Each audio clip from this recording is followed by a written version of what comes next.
Hello to all, कैसे हैं आप सभी। मैं शाइस्ता आप सभी का हार्दिक स्वागत करती हूं नची टेक गुरुकुलम के इस प्लेटफॉर्म पर, जहां पर आप अपनी हिस्ट्री की तैयारी कर रहे हैं। अगर आप लोग उत्तर प्रदेश पीसीएस या फिर यूपीएससी या फिर किसी भी स्टेट पीसीएस की तैयारी कर रहे हैं तो आपके लिए ये क्लास काफ़ी बेनिफिशियल हो सकती है। इसलिए कोशिश कीजिए कि जितने भी वीडियोज़ इस क्लास पर अपलोड हो रहे हैं इस प्लेटफॉर्म पर, उसे आप लोग देखते जाएं।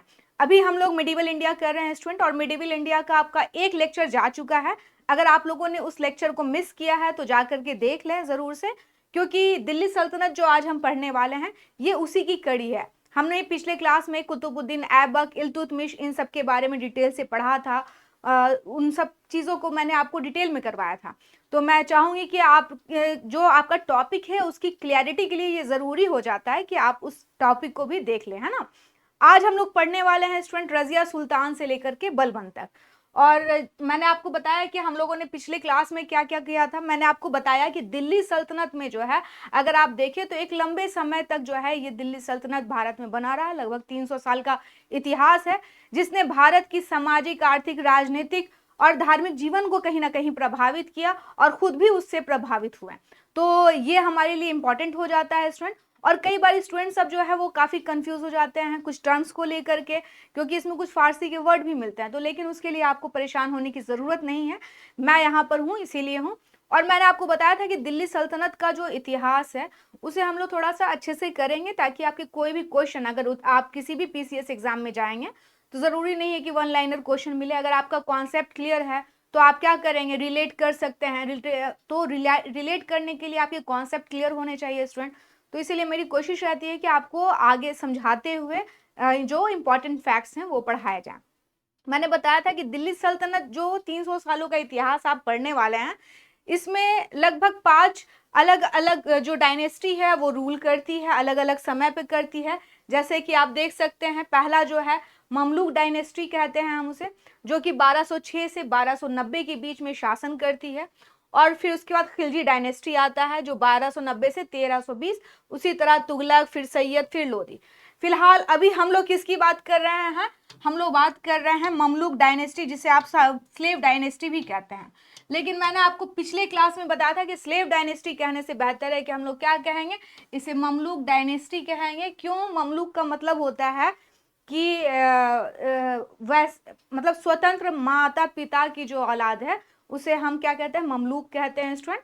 जो कि बाद में क्या हो जाता है, स्लेव बन गया और उन्हें आज़ाद किया गया। तो ममलूक इसी टर्म में यूज़ किया जाता है। चाहे आपको मालूम है कि जो लास्ट था महमूद गौरी, उसके कई सारे क्या थे, गुलाम थे। और उन गुलामों को एक तरह से वो प्रशासनिक अधिकारी थे। मोहम्मद गौरी ने जो अपने बहुत सारे क्षेत्र जीते थे उन्हें उनके सुपुर्द कर दिया था अपने मरने से पहले। और उसको सुपुर्द करने से पहले यानी कि उसका वहाँ का प्रमुख ऑफिसर अपने इक्ताओं का एक चीज़ याद रखेंगे, जो प्रांत है उसको कई भागों में जब विभाजित किया जा रहा है, तो जो हम लोग प्राचीन काल में प्रांत बोल रहे हैं, इस समय क्या इसका वर्ड आता है, इक्ता, है ना। तो वो बड़ा भूखंड जहाँ की प्रशासनिक और आर्थिक व्यवस्था अगर कोई ऑफिसर संभाल रहा तो उसे इक्तदार कहते थे स्टूडेंट। तो इसने अपने बड़े कई सारे जो गुलाम थे उनको इक्तदार के रूप में अपॉइंट किया, लेकिन उससे पहले ज़रूरी हो जाता था कि वह उन्हें क्या करे, गुलामी से मुक्त करे। तो मोहम्मद गौरी ने कुतुबुद्दीन ऐबक को 1208 में गुलामी यानी दास्ता से मुक्त किया, और इल्तुतमिश को तो उसने 1206 में ही गुलामी से मुक्त कर दिया था। तो ये सारी चीज़ें मैंने आपको बताई थी कि ये उसके कमांडर्स थे, कैसे आए। पहले कुतुबुद्दीन ऐबक है, लेकिन उसकी राजधानी क्या थी, लाहौर ही थी। वो लाहौर से ही जो है दिल्ली सल्तनत को देख रहा था। लेकिन एक्चुअली जो वास्तविक संस्थापक हम जिसको कहते हैं वह कौन हुआ स्टूडेंट, इल्तुतमिश हुआ, जिसने दिल्ली में जो दिल्ली में रहा, दिल्ली सल्तनत में रहा। और मैंने आपको एक और चीज़ बताई थी कि इस समय की महत्वपूर्ण घटना क्या थी स्टूडेंट, मध्य एशिया में मंगोल का आक्रमण हो रहा था।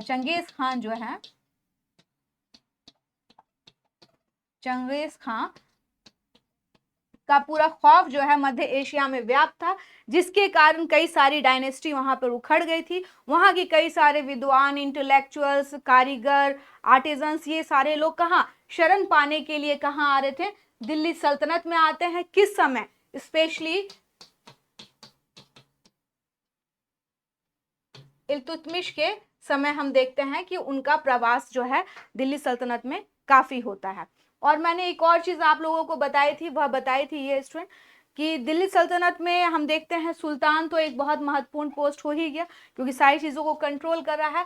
अमीर वर्ग में भी मैंने बताया था कि इसमें भी डिवीजन था, एक तो तुर्क थे और एक क्या कौन थे, गैर तुर्क, जिसमें भारतीय मुसलमान वगैरह भी आ जाते हैं। अमीर वर्ग में से ही जो है ऑफिसर्स अपॉइंट होते थे, और इसमें सबसे प्रमुख जो ऑफिसर था वह हम उसे क्या कहते हैं, वजीर कहते हैं।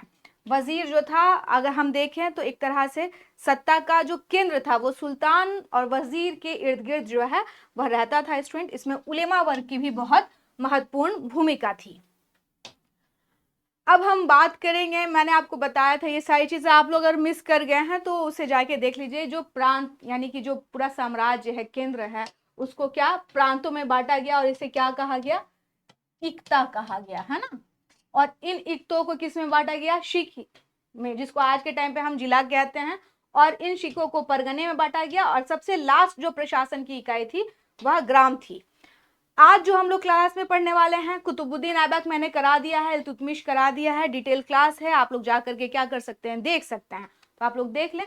आज हम पढ़ने वाले हैं रजिया सुल्तान को, बहराम शाह को, नसरुद्दीन महमूद को और बलबन को। मैंने इसके बारे में बताया था कि इल्तुतमिश ने, स्पेशली इल्तुतमिश की बात करें तो इल्तुतमिश जब ग्वालियर के आक्रमण पर गए थे और वहां से जब वो वापस लौटे तो उन्होंने जो है अपना उत्तराधिकारी किसे नॉमिनेट किया, रजिया सुल्तान, जो कि क्या थी, एक फीमेल थी, महिला थी, उनकी बेटी थी। उन्होंने कहा कि हमारे जो पुत्र हैं वो उस योग्य नहीं हैं, और इसीलिए इन्होंने रजिया सुल्तान को क्या किया, अपना उत्तराधिकारी बना दिया। और इल्तुतमिश ने अपने जीवन काल में ही क्या किया था स्टूडेंट, चालीसा का गठन किया था।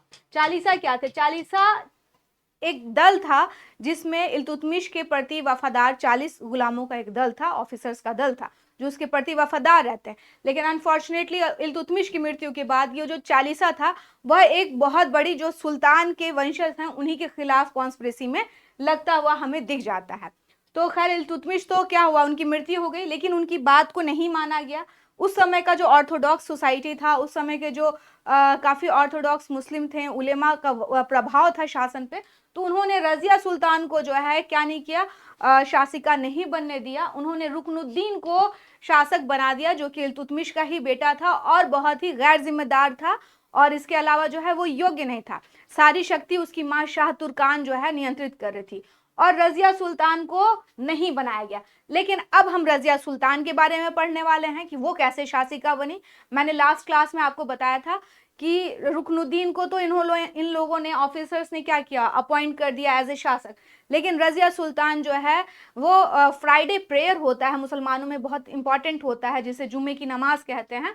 तो ये नमाज हो रही थी जो आपका एरिया है कुतुब मीनार वाला, वहां पे नमाज हुई, और वहीं पर रजिया सुल्तान जो है फ्राइडे प्रेयर में आती है, और वहां पर दिल्ली की जनता थी, क्योंकि नमाज पढ़ी जा रही थी तो दिल्ली की जनता थी, और वहां पर अपील करती है कि मेरे पिताजी ने जो है आपको बताया था कि मैं शासिका हूं, तो फिर रुकनुद्दीन को क्यों, आप लोग मेरा साथ दीजिए और मुझे क्या बनाइए, शासिका बनाइए। तो दिल्ली की जनता ने रजिया सुल्तान के फैसले पर हम देखते हैं कि उन्होंने खुद अपना एक स्ट्रांग क्या कहते हैं, स्ट्रांग जो है अपना फैसला लिया, और उन्होंने रजिया का साथ दिया, और इस कारण जो है रजिया सुल्तान रुकनुद्दीन को हटा करके क्या होती है स्टूडेंट, नेक्स्ट शासिका बनती है दिल्ली सल्तनत की, और दिल्ली सल्तनत की एकमात्र महिला शासिका बनती है।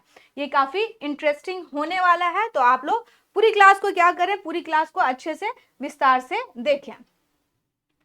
मैंने आपको बताया था कि ग्वालियर विजय इल्तुतमिश गए थे, है ना, उसके बाद ही उन्होंने रजिया को अपना उत्तराधिकारी नियुक्त कर दिया था, और रजिया के नाम पर ही चांदी के टंके, चांदी का जो टंका था उस पर रजिया का उन्होंने नाम भी लिखवाया था। रजिया के मामले में हम देखते हैं पहली बार दिल्ली की जनता जो है उत्तराधिकार के मामले में स्वयं निर्णय लेती है। और उस समय जिस समय रजिया जिस टाइम रुकनुद्दीन उनको बनाया गया था, उस समय हम देखते हैं कि कई सारे तुर्क अमीर जो थे उन्होंने इसका विरोध किया था। इसमें खासकर निजामुल मुल्क जुनैदी, अलाउद्दीन जानी, मलिक सैफुद्दीन कूची, कबीर खां अयाज और ये जो सलारी थे इन लोगों ने किया था। इस टाइम जब रजिया शासिका बनती है, एक अच्छी चीज ये हुई कि जब रजिया सुल्तान शासिका बन जाती है, दिल्ली की जनता उसे सपोर्ट करती है, तो क्योंकि उलेमा वर्ग उसे इसीलिए तो नहीं पसंद कर रहा था कि वह स्त्री है, वह महिला है, वह कैसे शासन चलाएगी, यानी कि वो पर्दा नहीं करेगी, वो सबके सामने आएगी और वो हमें ऑर्डर देगी। तो ये ऑर्थोडॉक्स जो लोग थे उनको तो ये पसंद आना नहीं था। तो रजिया सुल्तान ने खैर वैसा ही किया, उसने पर्दा प्रथा का क्या कर दिया, त्याग कर दिया, और पुरुष के समान जो उस समय सुल्तान होते थे, जो उस समय आपको मालूम है दिल्ली सल्तनत में जो किंग था उसे हम सुल्तान कहते हैं, वह क्या पहनते थे, बड़ा सा कोट पहनते थे जिसे हम लोग कुबा कहते हैं, और कूल्हा जो होता था एक लंबी टोपी होती थी स्टूडेंट, क्या होती थी, इस तरह की लंबी टोपी होती थी जो सुल्तान जो है पहनता था। रजिया सुल्तान भी रजिया सुल्तान ने भी इन वस्त्रों को धारण किया, उसने भी कोट पहना, बड़ी सी टोपी पहनी, और बिना पर्दे के जो है वो अपने दरबार में बैठती थी, सारे फैसले लेती थी और एकदम आत्मनिर्भर होकर के काम करती थी। लेकिन उस समय के जो लोग थे, जो उस समय के उलेमा वर्ग थे, जो उस समय शासन के अंग थे, वो ज्यादातर क्या थे, ऑर्थोडॉक्स लोग थे, उन्हें ये चीजें पसंद नहीं आ रही थी कि रजिया सुल्तान जो है ऐसा कैसे कर सकती है, वो तो कोई पर्दा भी नहीं कर रही है। तो हम देखते हैं, खैर रजिया सुल्तान जब शासिका बनती है 1236 में, तो उसने जो है कई कोशिश किया कि जो ऑफिसर है उसमें वो अपने हिसाब का बनाए। तो उसने जो है एद गनी को रजिया ने बदायूं का इक़्तिदार बना दिया, और फिर उसे अमीर हाजिब जैसा महत्वपूर्ण पोस्ट भी दिया। इसी तरह अल्तुनिया जो था उसको तबरहिन यानी कि भटिंडा का जो है इक़्तिदार बना दिया। और इसके अलावा हम देखते हैं कि एक जो है अब्सिनियाई थे, हबशी थे, और उनका नाम था याकूत, उसे जो है उसने क्या बनाया था स्टूडेंट, उसे उसने आमिर आखुर यानी कि अश्वशाला यानी कि जो घोड़ा वगैरह का जो देख रेख, जो उसका सुप्रीम का लीडर होता है, उसका उसे प्रमुख बना दिया। एक चीज याद रखिएगा कि उस समय जो है अश्वशाला जो है वो बहुत महत्वपूर्ण है, क्योंकि जो ये लोग आए थे मध्य एशिया से, इनके लिए जो है मेन, जो जिस तरह से प्राचीन काल में हम देखते हैं हाथियों का महत्व था युद्ध में, इसी तरह मध्य काल में घोड़ों का बहुत महत्व हो जाता है।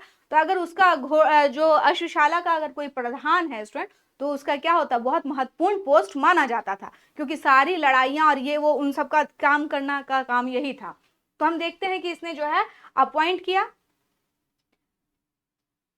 जिसने रजिया सुल्तान ने, मैंने आपको बताया कि जो सरहिंद का सूबेदार था अल्तुनिया, उसे बनाया था। तो इसने क्या कर दिया स्टूडेंट, विद्रोह कर दिया।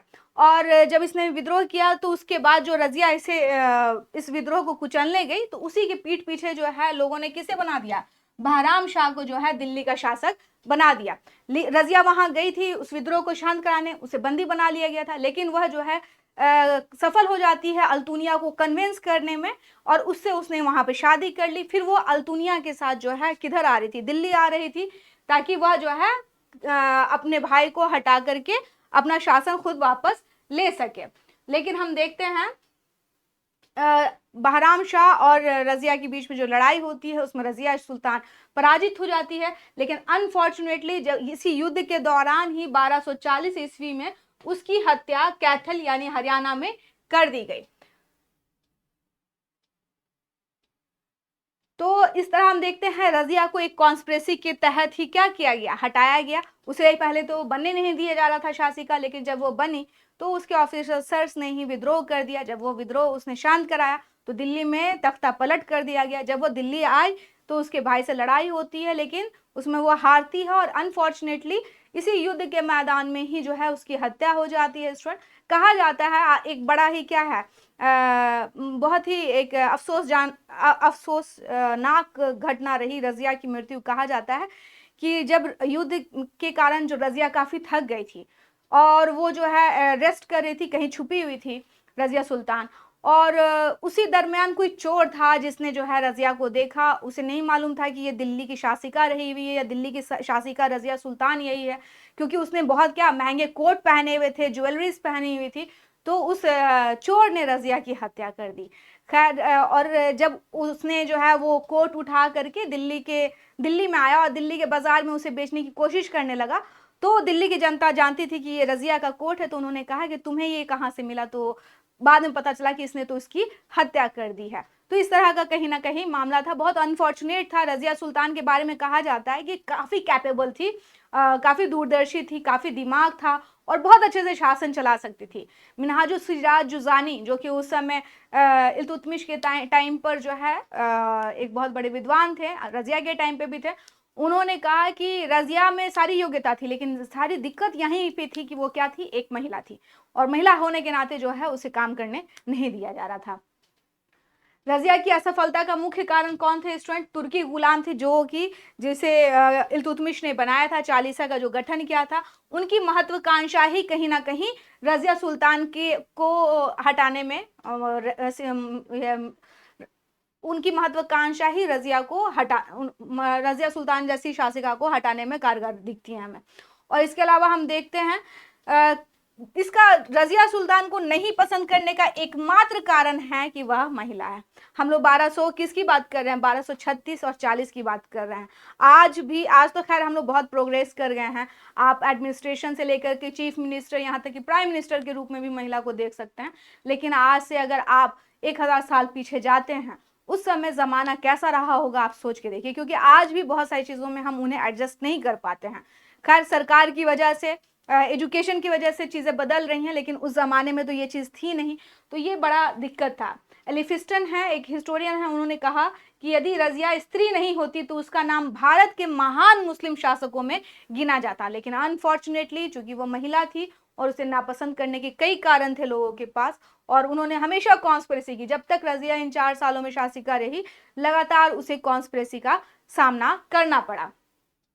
अब हम देखते हैं स्टूडेंट, देखिए रज़िया सुल्तान का नाम जो है उसके पिता ने खुदवाया था अपने चांदी के सिक्के पे। उस समय एक पिता के द्वारा एक बेटी को अपनी मतलब उत्तराधिकारी घोषणा करना ही बहुत बड़ी बात थी, क्योंकि इल्तुतमिश जानते थे कि उनकी बेटी जो है वो कैपेबल है एक शासिका के रूप में, इसीलिए उन्होंने ऐसा किया था। अब हम बात करते हैं बहराम शाह। बहराम शाह जिसके बारे में हमने बताया था कि जब रज़िया जाती है कहाँ, सरहिंद जाती है और विद्रोह को दबाने, तब तक यहाँ पर जो अमीर थे उन्होंने बहराम शाह को क्या कर दिया था, शासक बना दिया था। इसी बहराम शाह के बारे में हम लोग बात करने वाले हैं। ये 1240 से 42 तक क्या रहा स्टूडेंट, शासक रहा। और इसके टाइम पे हम देखते हैं, अभी तक आप लोगों ने पढ़ा है कि सुल्तान और वजीर दो इंपॉर्टेंट पोस्ट हैं। मैंने आपको हमेशा बताया है कि वजीर जो है एक तरह से प्रशासनिक और राजस्व मामले देखता था, तो बड़ा पोस्ट था। लेकिन इस समय क्योंकि ये किसके सहयोग से बन रहा है, ये जो है अमीरों के सहयोग से बन रहा है। अब आपसे मैं पूछूं कि क्या रज़िया सुल्तान अमीरों के सहयोग से शासिका बनी थी, तो आप कहेंगे नहीं, क्योंकि दिल्ली की जनता ने रज़िया के मामले में अपना फैसला लिया था ना कि रज़िया सुल्तान शासिका बनेंगे। तो हम देखते हैं कि रज़िया सुल्तान, कुछ ऑफिसर्स वगैरह, लेकिन अब जो शासक बनने वाले हैं, अब आप देखेंगे उसमें जो है अमीर वर्ग की भूमिका बहुत बढ़ जाएगी, जो ऑफिसर्स थे। तो हम देखते हैं इस समय इसने अपनी, चूंकि ये अमीरों के सपोर्ट पे ही, क्योंकि इसके पिताजी ने तो इसे नॉमिनेट नहीं किया था, दिल्ली की जनता ने भी फैसला नहीं लिया था, रज़िया सुल्तान को मार दिया गया है और ये शासक बना है, तो किसके के प्रति कृतज्ञ रहेगा, जिसने इन्हें बनाया है, जाहिर सी बात है। तो इसने जो है तुर्क अधिकारियों को जो है खुश करने के लिए एक नया पोस्ट क्रिएट किया स्टूडेंट, और इसका नाम है नायब ए मुमलकत। ये इंपॉर्टेंट हो जाता है, नायब ए मुमलकत। इसको अगर आप इन शॉर्ट बोले, इसको बोलते हैं नायब का पद। क्या कहते हैं? नायब। अब हम देखते हैं कि जो पहले क्या था, पहले था कि सुल्तान होगा, सुल्तान था सत्ता का, उसके बाद वजीर, इन दो लोग थे। अब एक तीसरा पोस्ट और क्रिएट कर दिया गया, इसका नाम क्या है? नायब। अब सत्ता के कितने दावेदार दिख रहे हैं जिनके पास शक्ति दिख रही है आपको? 3 लोग दिख रहे हैं, सुल्तान, नायब और वजीर, ये तीनों दिख रहे हैं। और ये किसके टाइम पे हो रहा है? बहराम शाह के टाइम पर हो रहा है। ये पोस्ट जब इसने दिया, बहराम शाह ने किसे दिया? जो रज़िया सुल्तान के विरुद्ध षड्यंत्र करने वाला एक बड़ा ऑफिसर था, उसको दिया, और इसका नाम था एदगनी। एदगनी को ये पोस्ट मिला। और इस तरह से हम देखते हैं वास्तविक सत्ता और शक्ति का जो दावेदार थे, अब कौन कौन हो गए? सुल्तान, नायब और वजीर। इसके शासन काल में, यानी कि 1241 में हम देखते हैं स्टूडेंट, मंगोलों का आक्रमण हुआ था। अलाउद्दीन, इसके बाद हम देखते हैं इसे हटा दिया गया और इसे भी खत्म कर दिया गया स्टूडेंट। इसके बाद जो है अमीरों के सहयोग से अलाउद्दीन मसूद शाह जो है वह नेक्स्ट एम्परर बनता है। 1242 से 1246 के बीच में, बहुत कम टाइम के लिए रहता है। इसके शासनकाल में हम देखते हैं कि सारी शक्ति जो कि किसके पास होनी चाहिए थी, राजा के पास होनी चाहिए थी, अब वो 40 सदस्यों के पास थी, जिसे हम लोग चालीसा कहते हैं। सुल्तान जो है सिर्फ एक नाम मात्र का ही व्यक्ति रहता है। बलबन जो है अमीर हाजिब, बलबन का आप नाम जानते हैं, या अमीर हाजिब के पद पर नियुक्त हुआ और इसने अपनी शक्ति धीरे धीरे इसी के टाइम पर बढ़ाना शुरू कर दी थी। तो अलाउद्दीन मसूद शाह के टाइम पर हम देखते हैं कि चालीसा के पास पूरी शक्ति आ जाती है और इसी टाइम बलबन जो है वह एक्टिव हो जाता है। अब इसके बाद देखिए, अब जो तीसरा शासक है, ये सब किसके हैं, अलाउद्दीन मसूद शाह के बारे में, वो भी किसका बेटा है स्टूडेंट, वह भी इल्तुतमिश का बेटा था। बहराम शाह भी इल्तुतमिश का बेटा था। रुकनुद्दीन भी इल्तुतमिश का बेटा था। रजिया सुल्तान भी इल्तुतमिश की लड़की थी और नसरुद्दीन महमूद भी इल्तुतमिश का ही लड़का रहता है स्टूडेंट।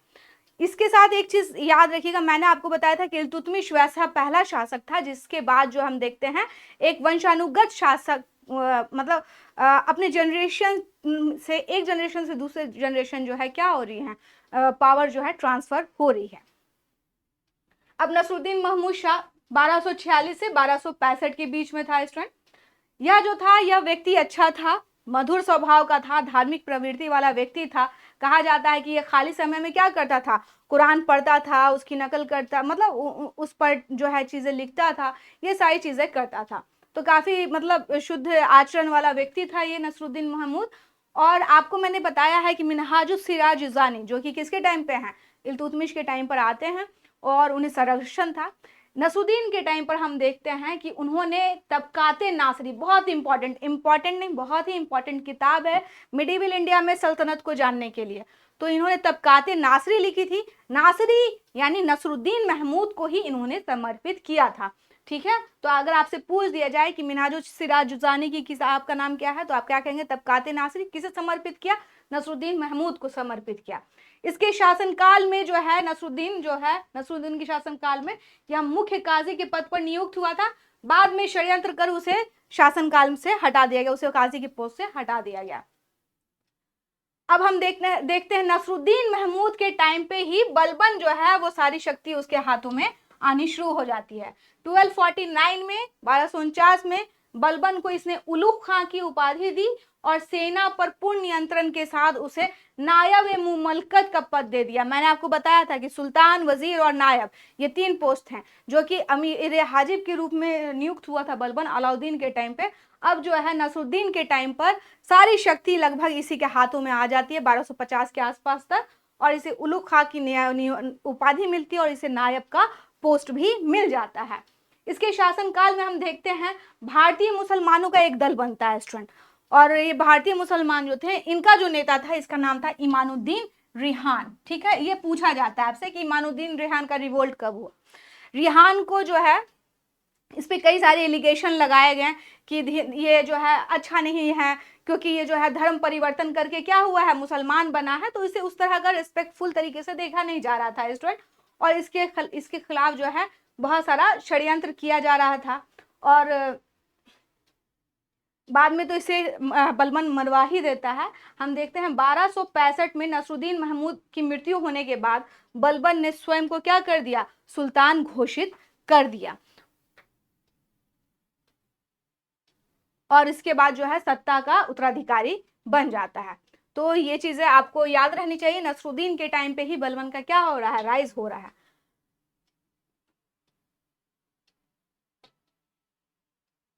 अब हम लोग बलबन के बारे में जानते हैं, और बलबन का जो समय है 1265 से लेकर के 1287 तक है। एक चीज और आपको बता दूं, बलबन जो है वह भर्ती हुआ था एज ए गुलाम के रूप में इल्तुतमिश के टाइम पे ही, लेकिन देखिए इल्तुतमिश के कई जनरेशन को उसने सेवाएं दी, और नसरुद्दीन के टाइम तक आते आते उसने अपने आप को नायब तक बनवा लिया। उसके बाद नसरुद्दीन के बाद तो वो क्या ही हो जाता है, वह जो है वह शासक बन जाता है स्टूडेंट। हम देखते हैं बलबन ने 20 वर्ष तक वजीर की हैसियत से और 20 वर्ष तक सुल्तान के रूप में इसने शासन किया। मैंने आपको बताया कि 1246 में लगभग जो है नसरुद्दीन महमूद जो है वो बनते हैं। तो एक तरह से ये वजीर बना, सारी पावर इसी के पास थी। और उसके बाद जो है क्या कहते हैं स्टूडेंट, उसके बाद ये 20 साल तक तो वजीर की तरह एक हैसियत से रहा और 20 साल तक इसने शासन किया। बलबन का जो एक्चुअली नाम था उसका नाम था बहाउद्दीन नाम था, और इसको इलबारी तुर्क इसने अपने आप को कहा। इलबारी तुर्क यानी ईरान के जो लोग हैं उनको जो है तुर्क कहा जाता है, उनकी हैसियत जो है काफी अच्छी रहती है। तो इसने अपने आप को घोषित किया था। हम देखते हैं, मैंने आपको बताया कि इल्तुतमिश के टाइम पे ही बलबन को खरीदा किया गया था 1233 में। बलबन दिल्ली सल्तनत का ऐसा व्यक्ति था जो सुल्तान ना होते हुए भी सुल्तान के छत्र का उपयोग किया था, यानी कि वो 20 साल तक, मैंने आपको बताया नसरुद्दीन महमूद था, तो एक्चुअली तो शक्ति यही उपयोग कर रहा था ना। और इसने, जब यह शासक, यह पहला शासक था, एक चीज और याद रखिएगा, यह पहला शासक था जिसने सुल्तान के पद और अधिकारों के बारे में विस्तृत रूप से विचार प्रकट किया है। उसने सुल्तान की प्रतिष्ठा को स्थापित करने के लिए रक्त और लोह की नीति का क्या किया, अपनाई इसने। एक चीज, इसने अपने आप को अफसर सियाबिया वंश से घोषित किया, कहा कि मैं इलबारी तुर्क हूं। देखिए इल्तुतमिश के बारे में तो था कि वो क्या है, लेकिन ये चूंकि गुलाम था इल्तुतमिश का, तो इसने लगातार इसने सेवाएं भी दी थी और 20 साल वजीर भी रहा था। इसको एक चीज मालूम था कि जब तक मैं अपना सामाजिक स्तर ऊंचा नहीं करूंगा तब तक मैं चालीसा के लोगों से लड़ नहीं पाऊंगा। तो इसने अपने आप को जो है उस तरह से पोर्ट्रेट किया। इसको कई बार लोग कहते हैं बड़ा अच्छा एक्टर भी था ये, है ना। तो इसने पूरा, जैसे कहते हैं भौकाल नहीं कहते हैं क्रिएट करना राजा का, इसने वैसे ही किया। इसने रक्त और लोह की नीति अपनाई और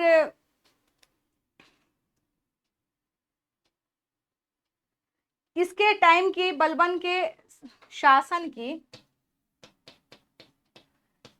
की हमें पूरी जानकारी, जिस तरह से मिनहाजुस सिराज जुज़ानी जो है नसरुद्दीन तक अपना पूरा इतिहास लिख के जाते हैं, बरनी जो है इसकी जो है किताब जो है वो बहुत ही इंपॉर्टेंट बन जाती है इस समय तक। हम देखते हैं स्टूडेंट,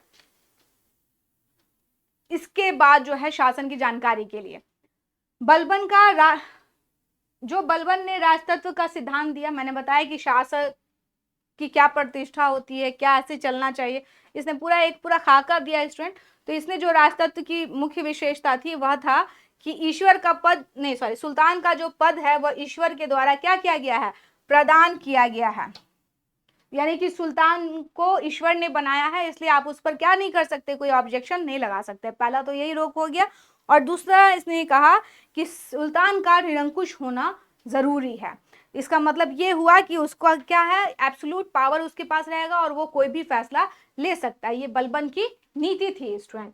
इसके बाद हम देखते हैं, उसके अनुसार सुल्तान जो था पृथ्वी पर ईश्वर का प्रतिनिधि और उसका स्थान केवल पैगंबर के पश्चात है। आपको मालूम है मुसलमान धर्म में क्या होता है, पहले जो उनके खुदा हैं, उसके बाद जो है पैगंबर साहब हैं, और उसके बाद अगर कोई सबसे पायस है तो वो कौन है स्टूडेंट, कह रहा है कि सुल्तान जो है ईश्वर का प्रतिनिधि, यानी वो है। बलबन अपने आप को फिरदौसी के शाहनामा में वर्णित अफरासियाब वंशज तथा शासन को ईरानी आदर्श के रूप में सुव्यवस्थित किया। उसने फारसी पद्धति पर अपने दरबार का गठन किया। इसने अपने आप को फिरदौसी के शाहनामा में जो अफसराबिया वंश है उससे कहा कि मैं उससे ताल्लुक रखता हूं, और उसने ईरानी आदर्श को चुना, और इसी के कारण जो है उसके दरबार में ईरानी आपको चीजें बहुत ज्यादा दिखेंगी। और उसने फारसी पद्धति पर ही अपने दरबार का गठन भी किया था। उसके समय में वजीर के पद का महत्व क्या हो गया स्टूडेंट, घट गया, और नायब जैसा कोई अधिकारी नहीं रहा। यानी कि अब नायब का पद भी खत्म कर दिया गया, जो कि बनवाया गया था बहराम शाह के टाइम पे। अब नायब का पोस्ट तो क्या कर दिया इसने, खत्म कर दिया। और जो वजीर है, क्योंकि ये भी तो वजीर रहा था, इसे मालूम है कि कॉन्स्पिरेसी कैसे की जाती है, तो इसके पावर को इसने क्या कर दिया स्टूडेंट, कम कर दिया। उसने ऐसे सैनिकों को सेवा के योग्य नहीं, इसने कहा कि इसने सेना का भी एक तरह से पुनर्गठन किया है स्टूडेंट। इसने कहा कि वैसे सैनिक जो सेवा नहीं दे सकते हैं उनको क्या किया दिया जाए, उन्हें पेंशन दिया जाए और सेवा से मुक्त कर दिया जाए, ऐसे लोगों की जगह नहीं है। बलबन ने चालीसा दल का भी क्या कर दिया, दमन कर दिया, क्योंकि इसको मालूम था कि जो अब तक आया है, क्योंकि वो भी तो इसका अंग रहा हुआ था, तो इसने कहा कि भाई अब तक जो कॉन्स्पिरेसी चल रही है, फिर ये कॉन्स्पिरेसी चलेगी, फिर ये लोग मेरे पीछे षड्यंत्र करेंगे, तो क्यों ना चालीसा का क्या कर दिया जाए, खत्म कर दिया जाए। इसने लगभग चालीसा के एक एक व्यक्ति को चुन चुन के मारा स्टूडेंट, ठीक ना। सर्वप्रथम बलबन ही सदैव तत्पर सेना को, इसने एक जो है एक अच्छी सेना को सुदृढ़ किया और उसे शासक के साथ रखने का पहला जो है प्रयास बलबन ने ही किया था। तो एक चीज आपको पता चल गया कि बहराम शाह के टाइम पे नायब का पोस्ट आया, बलबन ने खत्म कर दिया, 40 का गठन जो था उसको खत्म कर दिया। सेना में जो लोग अच्छी सेवा नहीं दे पा रहे थे उनको कहा पेंशन दो, इनको भेज दो घर। अब हम देखते हैं बलबन के शासनकाल की सफलता का मुख्य श्रेय जो है इसके शासनकाल का, वो था स्टूडेंट गुप्तचर विभाग था, जिसे हम क्या कहते हैं, बरीर मुमालिक कहते हैं। गुप्तचर विभाग की स्थापना जो है, जो अलग अलग प्रांतों में बड़े बड़े सामंत थे यानी इक़्तिदार थे, ऑफिसर्स थे, उन पर निगरानी रखने के लिए की गई थी। इसके समय में मंगोलों का आक्रमण का पूरा डर था, स्टूडेंट हो भी रहा था, मंगोल अटैक भी बहुत हो रहे थे। तो इसका मुकाबला करने के लिए उसने एक अन्य विभाग दीवाने अर्ज की स्थापना की। क्यों? क्योंकि मंगोल अटैक लगातार हो रहे थे। इसने जो है सिजदा और पाबोस, सिजदा का मतलब होता है थोड़ा झुक करके घुटने पर शासक को सिजदा करना, और पाबोस का मतलब होता है सुल्तान के चरण का क्या करना, उसके पैरों को चूमना। इस प्रथा को अपने दरबार में शुरू करवाया, जो कि कौन थी, ईरानी प्रथा थी, और इसने गैर इस्लामिक ईरानी प्रथा थी जिसे गैर इस्लामिक समझा जाता था, लेकिन कहा कि नहीं, सिजदा और पाबोस जो है हमारे दरबार में चलेगा। इसके अतिरिक्त उसने दरबार में प्रत्येक वर्ष जो है नौरोज प्रथा भी आरंभ कराई। नौरोज भी क्या है, ईरानी त्योहार है। बलबन ने इक़्तिदारों में भ्रष्टाचार को रोकने के लिए एक नए ऑफिसर की नियुक्ति की, इसका नाम था ख्वाजा। ये आपसे पूछा जाता है, इस व्यक्ति की नियुक्ति बलबन ने ही की थी।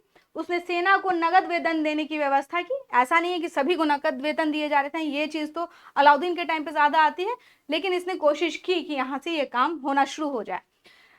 1279 में बंगाल के सूबेदार था तुगरिल खां, इसने क्या कर दिया था, विद्रोह कर दिया था। इसने अपने नाम का खुतबा पढ़वाया था, सिक्के चलवाए थे, और अपना जो है स्वतंत्रता की घोषणा कर दी थी। बलबन तुगरिल खां के विद्रोह को दबाने के लिए बंगाल पहुंचा, उससे और उसके साथियों को मरवा दिया, और बहुत बड़ा नरसंहार हुआ था स्टूडेंट। तो आपसे अगर पूछे तो तुगरिल खां का विद्रोह किसके टाइम पे हुआ था, बलबन के टाइम पे हुआ था। अगर आपसे पूछा जाए कि ख्वाजा नाम के अधिकारी की नियुक्ति किसने करवाई, तो आप बताएंगे कौन, बलबन ने करवाई। और सिजदा, पाबोस, ईरानी नौरोज, इन सब की शुरुआत बलबन ने ही कराई थी। इसके अलावा हम देखते हैं स्टूडेंट, जो उत्तर पश्चिमी सीमा हमारा है वो मंगोल के आक्रमण से बहुत ज्यादा अफेक्टेड था। इसी के कारण जो है उससे बचने के लिए इसने एक क्या किया, दुर्ग श्रृंखला का निर्माण करवाया स्टूडेंट उत्तर पश्चिम में, और इसने अपने सबसे बड़े पुत्र जो है शहजादा मोहम्मद को यहाँ पर नियुक्त किया। लेकिन हम देखते हैं कि मंगोलों का एक आक्रमण होता है, और इसमें जो है वह इसका लड़ते हुए शहजादा मोहम्मद जो है वह मारा जाता है स्टूडेंट। और इस समय जो अमीर खुसरो थे, विख्यात अमीर खुसरो का दरगाह है, अगर आप नजरामुद्दीन दरगाह पे गए हैं तो वहीं पे पास में जो है एक और जो मज़ार है वो अमीर खुसरो की है। इनको तूतिए हिंद भी कहा जाता है, बहुत बड़े इंटेलेक्चुअल रहे हुए हैं स्टूडेंट। और ये जो है इस समय शहजादा मोहम्मद के साथ ही अपॉइंट किए गए थे। और इसके अलावा हम देखते हैं अमीर हसन भी जो है वह भी जो है अपना साहित्यिक जीवन जो है शहजादा मोहम्मद के साथ ही शुरुआत करते हैं। एक इंटरेस्टिंग कहानी यह है कि जब मंगोल का आक्रमण हो रहा था, शहजादा मोहम्मद को उत्तर पश्चिम वाला एरिया में क्या किया था, बलबन ने नियुक्त किया था। तो इस समय अमीर खुसरो और अमीर हसन भी थे। लेकिन क्या हुआ, शहजादा मोहम्मद मारे गए, और अमीर खुसरो जो थे इनको भी बंधक बना लिया गया था, लेकिन ये किसी तरह क्या हुए, भागने में कामयाब हो जाते हैं स्टूडेंट। बलबन की मृत्यु हो जाती है। माना जाता है कि ये जो बलबन था वो अपने बेटे जो सबसे बड़ा लड़का था शहजादा मोहम्मद से बहुत प्रेम करता था, लेकिन उसकी जब मृत्यु की खबर सुनता है बलबन तो वो बहुत रोता था, अपने कमरे में बैठ के कई घंटों रोता था। और कहा जाता है कि शायद इसी वियोग में जो है बलबन की मृत्यु भी हो जाती है। उसकी मृत्यु के बाद जो है उसका पोता था कैकूबाद, वह उत्तराधिकारी बनता है, जो कि बहुत ही विलासी था और कामुक टाइप का व्यक्ति था स्टूडेंट। लेकिन इसी के कारण जो है क्या होता है, अराजकता की स्थिति हो जाती है, और राज दरबार में अमीर जो थे और लोग जो थे वह क्या हो जाता है, उच्च आकांक्षा से भर जाते हैं। अमीरों का एक गुट था इस समय भी, और उसका नेता था फिरोज, मलिक फिरोज, जिसको हम क्या कहते हैं, जलालुद्दीन। आप लोग को इसके बाद खिलजी वंशी पढ़ना है ना, ये जलालुद्दीन खिलजी ही है, इनका नाम क्या है, फिरोज नाम था। इन्होंने कैकूबाद की हत्या करके राजगद्दी पर अधिकार कर लिया, और इस प्रकार हम देखते हैं दिल्ली सल्तनत में ममलूक सुल्तानों का जो राजकाल है वह खत्म हो जाता है। तो यहीं पर इनका अंत हो जाता है। और इसके बाद अब हम पढ़ेंगे खिलजी डायनेस्टी। अगली क्लास जो आपकी है वह खिलजी डायनेस्टी पे होगी स्टूडेंट, तो हम लोग उसे करेंगे। तो मुझे यकीन है कि आप लोगों को ये सारी चीज़ें समझ में आई होंगी। अगर कोई कन्फ्यूज़न है, कोई दिक्कत है, तो आप मैसेज ड्रॉप कर सकते हैं। क्लास कैसी लग रही है अपना राय ज़रूर दिया करें। राय देने में कुछ नहीं लगता है, सिर्फ एक क्या किया जाता है, टाइप करने की ज़रूरत होती है। तो टाइप कीजिए, अपनी राय दीजिए, बताइए कि हाँ मैडम क्लास कैसी लग रही है, कहीं कोई कन्फ्यूज़न हो रहा है तो वो भी बताइए। और मैंने सब चीज़ों को अलग अलग अलग अलग करके इसलिए पढ़ा रही हूँ ताकि चीज़ें कॉन्सेप्ट आपकी क्लियर हो। और आप एक्चुअली कॉन्सेप्ट नहीं क्लियर रहेगा तो कितना भी रट लीजिएगा ना, चीज़ें बात बहुत बनेगी नहीं। और आप लोग स्टेट पीसीएस की तैयारी कर रहे हैं, यूपीएससी की तैयारी कर रहे हैं, तो सिर्फ रट्टा से काम नहीं चलने वाला है। रट्टा के अलावा जो है आपको कॉन्सेप्ट भी क्लियर होना चाहिए। तो मुझे उम्मीद है कि आपको जो है आज की क्लास अच्छी लगी होगी। और अच्छी लगती है तो क्या करें, लाइक करें, क्लास को शेयर करें अपने दोस्तों के बीच में, बताएं कि हाँ भाई मैडम जो है यहाँ पर क्लास ले रही हैं। तो ये सब चीज़ें आप मेरे लिए कर सकते हैं। जिस तरह से ये क्लास फ्री है उसी तरह से आप लोगों को ये भी करना चाहिए। ठीक है, खूब अच्छे से पढ़िए, अपना ख्याल रखिए। हम लोग नेक्स्ट क्लास में मिलेंगे। खिलजी डायनेस्टी के बारे में हम लोग क्या करेंगे, सारी बात करेंगे। जो भी महत्वपूर्ण कॉन्सेप्ट हैं वो बताऊंगी, जो फैक्ट्स हैं वो भी बताऊंगी। और कोई कन्फ्यूज़न है तो आप मैसेज ड्रॉप कर सकते हैं। तब तक मुझे इजाज़त दीजिए, धन्यवाद।